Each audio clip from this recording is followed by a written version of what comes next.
Hi all, I'm Alex and welcome to Virr channel.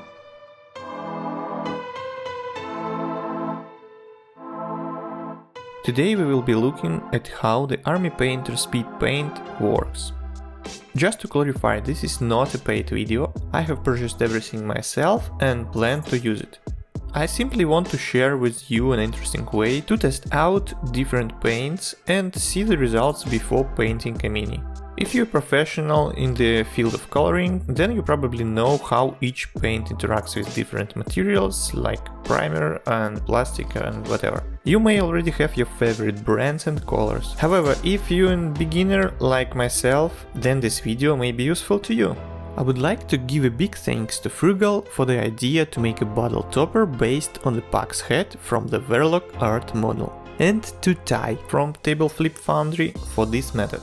Firstly, he has created an excellent community around him and 3D printing. Secondly, he's a professional in the fields of 3D printing, supporting and all other related stuff to it. And today we will be looking at Pack's head, the main logo of TableFlip Foundry. Actually, in fact, we will be looking at the entire army of Pack's head.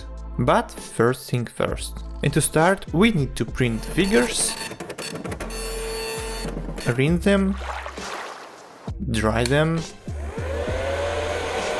and bake them under ultraviolet light. So in general we need to carry out all the procedures that we normally do with 3D minis before painting.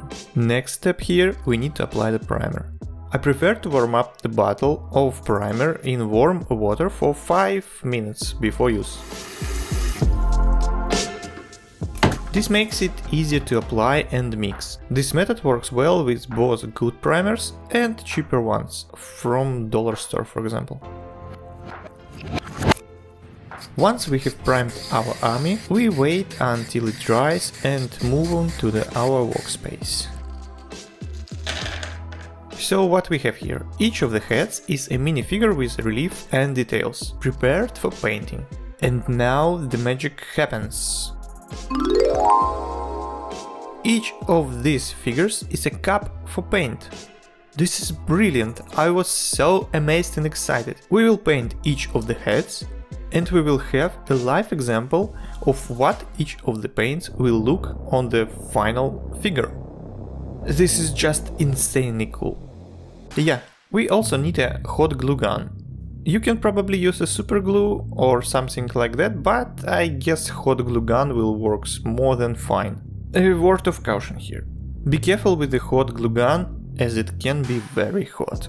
Do not burn yourself, safely come first. Next I will show you a speed up process of the entire painting, because look at actual speed is a bit boring. And at the end we will review each of the colors in their dried version. It won't take long for you to see the results, but for me it might take a few days. Regardless, I am excited to share the results with you. So let's go. So we pour the paint and oops, it's badly mixed. We need to shake the paint well, as the instructions suggest. In the background I shook the whole set, which took me about half an hour, and now we can continue. 2-3 drops of paint will be enough. We need to cover the head with paint to get the shadow effect. The coating could be pretty thick, but still need to fill all the cracks with paint. And we also trying to avoid bubbles and disperse them with a brush.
Yeah, when we finish there is one extra head left, because I didn't take into account that the set comes with one transparent color, which is used to create a lighter tones, I believe.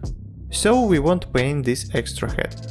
Additionally, one paint bottle was left without a head because I bought a similar bottle before purchasing the whole set. So it doesn't make sense to paint the head twice in the same color.